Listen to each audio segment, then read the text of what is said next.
To all of the travelers out there on Reddit, what is your creepiest hotel story? I arrived late at a hotel for a business trip because the flight had a malfunction, so we had to land.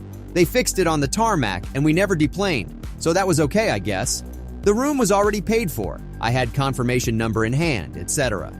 I got there about 5 hours after I was supposed to be there, and of course, they gave away my room and I already wasn't happy from all the delays and I was essentially stuck there. The event I was there for was in their hotel. I wanted my room, so I was polite but resolutely firm. They did some scrambling and asked if I would consider a damaged room under construction. I replied, "As long as the sheets are clean so I can go to bed, I don't care." Big mistake. The room they gave me was literally a crime scene. The case had been closed, so there was no legal issue to contend with, but someone had been killed or nearly killed, not 100% sure, in that room. They had primed over the bloodstains on the walls and ceiling, but had only taped down semi-clear plastic over the pooled blood on the carpets.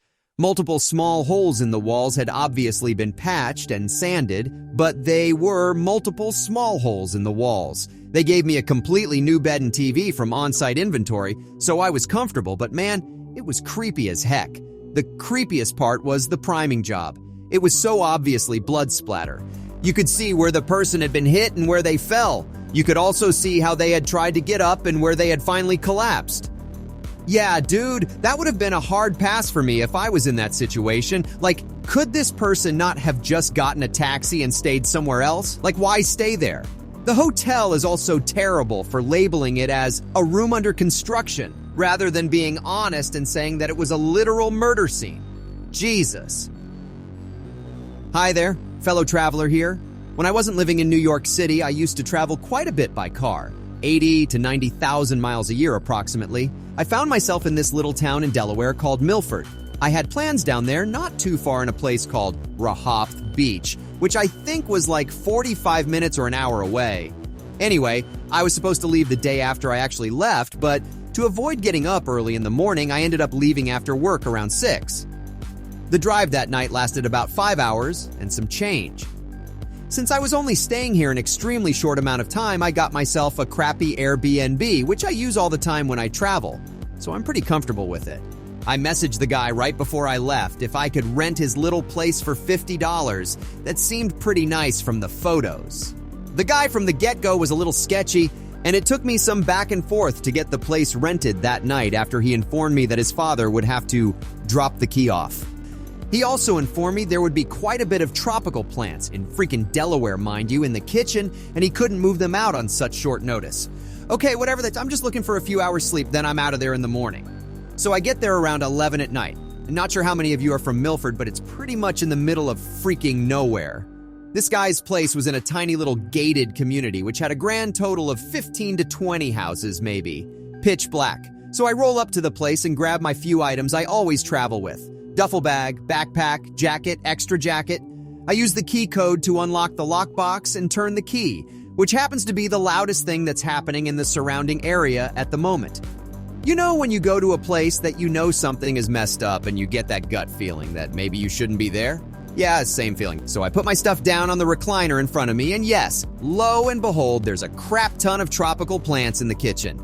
I look around this place, which has a pretty decent living room. Bedroom number 1 has freaking dolls from like the 50s everywhere, a twin-size mattress with no bed frame and no sheets laying in the middle of the floor. Okay, yeah, F that room. I go to the next room. There's nutcracker figures everywhere, one sheet on the bed, and no pillows. I try to turn the light on with the only switch in the room. Oh wait, there's no light in the room at all. The switch goes to nothing. All right, F this room too. I'll take the couch. At this point, I really felt pretty uncomfortable, but I knew it was only for the night anyway. I was hungry, so I went to the only thing around that was open, a Food Lion that was closing in like 15 minutes. I grabbed some pizza bites and a peach Snapple, classy, right? And went back home. Side note, I was so off-put by this feeling, I set my GoPro I travel with up while I was gone thinking I might catch something on camera. So I get back to this place, and the first thing I do is look around to make sure everything is in place just where I left it. That's a good sign. I get my GoPro and take the SD out, and I pop the card in my laptop. I still have this footage somewhere. I wish you guys could have seen this place. It looked like where you would spend your last seconds. Lo and behold, nothing on the footage. At this time, it was well past midnight, and I had a full day of work and a good amount of driving, so I planned to sleep on the very small couch. The apartment had one small 19-inch TV which didn't have a power cable, and the outlet by the couch was just far enough away where my phone wouldn't reach while charging, which wouldn't have mattered anyway because I had Sprint at the time, and they have crappy service to begin with, but where I was, there was no service. I kept the light on because even though I'm an adult, it gave me some comfort knowing the light was on. Well, after about an hour of laying there, I couldn't sleep, so nature called, and I had to use the bathroom. I got up and sat down in the neon yellow, dimly lit bathroom with a shower that had no curtain. Now let me preface all of this by saying the kitchen had hardwood floors, the type where if you slide a chair across it, it makes that screeching noise that we're all familiar with. Remember that? That part will play a role soon. Okay, back to the story. I'm in the bathroom doing my business, reading a bottle on the toilet because my phone is charging outside of the bathroom. How convenient. Which didn't matter anyway because, like I mentioned earlier, I didn't have service. So I'm sitting there, and I hear the freaking chair on the faux hardwood floor screeching across the floor, being pulled across the floor gently for about as long as it takes for someone to sit down. I almost threw my heart up. This was a come to Jesus I messed up moment. And then just as I thought it couldn't get any worse, the sound of fingers was rhythmically tapping on top of the wooden kitchen table, impatiently getting faster. I was frozen, freaking petrified. Good thing I was already on the toilet. I literally sat there and repeated to myself over and over, I'm dead, I'm dead, I'm dead. So, I sat there for 2 to 3 minutes and debated what to do. At this point, the tapping had stopped, but I figured that I couldn't stay in there forever. I thought to myself, whoever is out there already knows I'm here, so I decided I'm going to go out there and try to fight him off and grab the Bowie knife I carry in my backpack. I basically decide I'm going to try to unalive this person because I assume they don't want to play freaking checkers or talk about their day of killing with me. So I rush out of the door and nothing. Nobody is there. There's no sign of anybody. The chair didn't even move. I literally didn't even bother to check the rest of the place. I packed my stuff up as if the place was burning down, got in my car, and literally drove to my Holiday Inn an hour away at like 3 a.m. I told the guy at the desk what happened, and he let me check into my room with a late checkout. I even got bumped up to like a king-size bedroom because the room that was reserved for me wasn't even ready. Crazy man. This is why you don't go super cheap with Airbnb, man. You have no idea what people are up to, and there are countless horror stories from places like these. I will always spend the extra money for peace of mind, knowing I'm not in a weird place being watched or in an area where a lot of crime takes place. Do your research when traveling, people. It could literally change your life one day. So mine takes place in a London hostel a few weeks ago. I have 2 friends with me that are both male, and we're staying in a 9-bed mixed dorm. There's 3 sets of 3-tier bunk beds. I'm in the bottom bed of the right bunk, friend 1 is in the top of my bunk, and friend 2 is in the bottom bed of the middle bunk. So, we get in at 2 a.m, and we all just quietly get in our beds. After a few minutes of lying there trying to sleep, I hear rustling behind me. I'm lying on my side, facing the wall. So I think it is just someone going through their bag, and I ignore it. Then I feel a hand on my hip over the cover. I turn around, and it's a random guy telling me to move over and trying to pull at my cover. I initially thought he was drunk and wasn't sure which bed to be in, so I tell him to go find his own bed, and then he shuffles away to the bottom bed of the left bunk.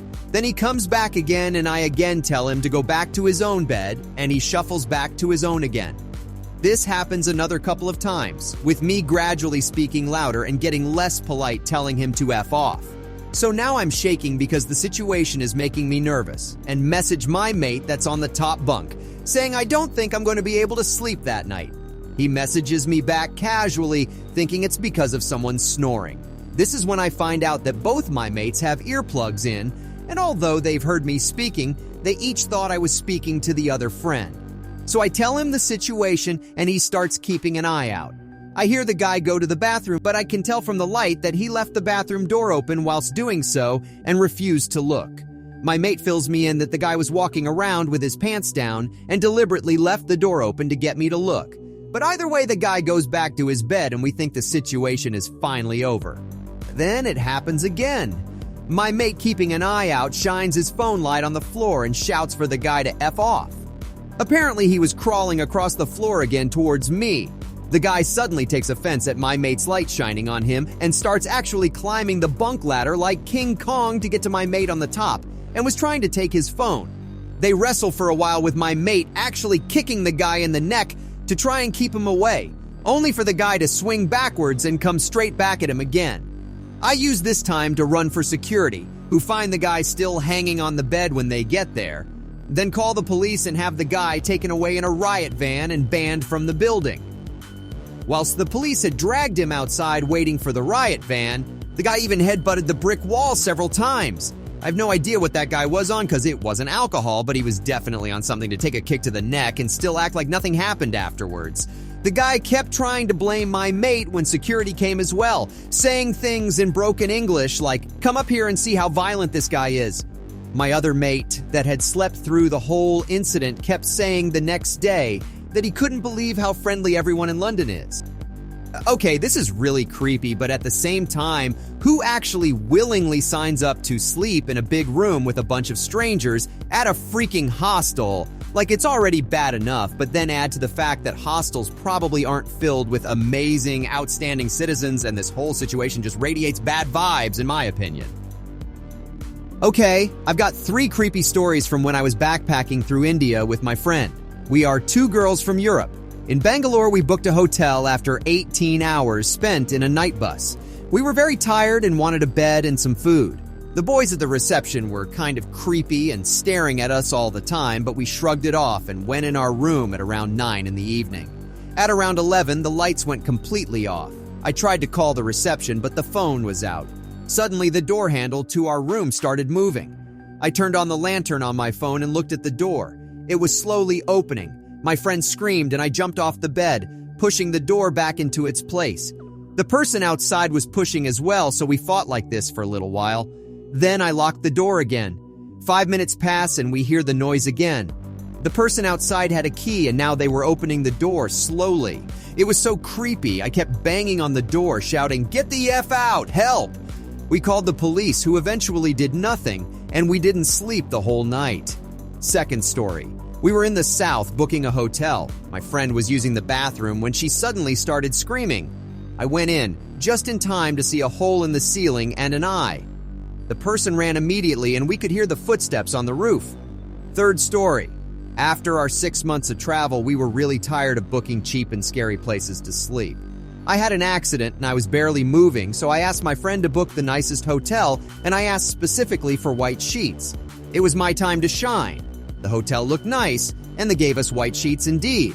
The guy at the reception was sleeping in a sleeping bag in the reception, but whatever. We went to sleep in our white sheets just to wake up hours later, covered in ticks and bed bugs full of our blood.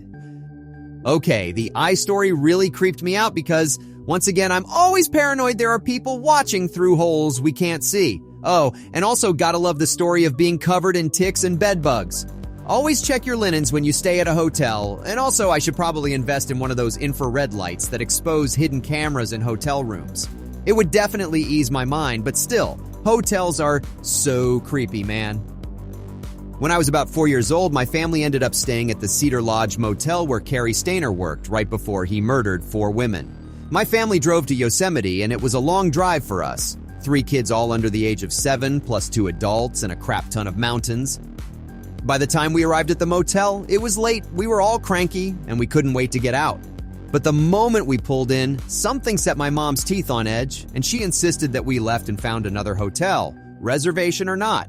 My mom has always had this sixth sense, and her gut has actually saved us a couple of times, but my dad was tired and convinced her to ignore her gut and stay for just the night, and the next morning we'd leave.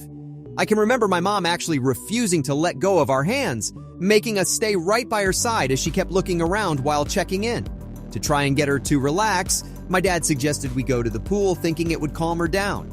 Well, when we got there were no towels, so my mom called the front desk. The moment the man delivering towels arrived, my mom immediately grabbed us out of the water and rushed us back to the room. The man gave her the absolute creeps, and she says there was just this feeling of pure evil when he looked at us. That night, my mom and dad pushed the dresser in front of the door and had us all sleep in the same bed.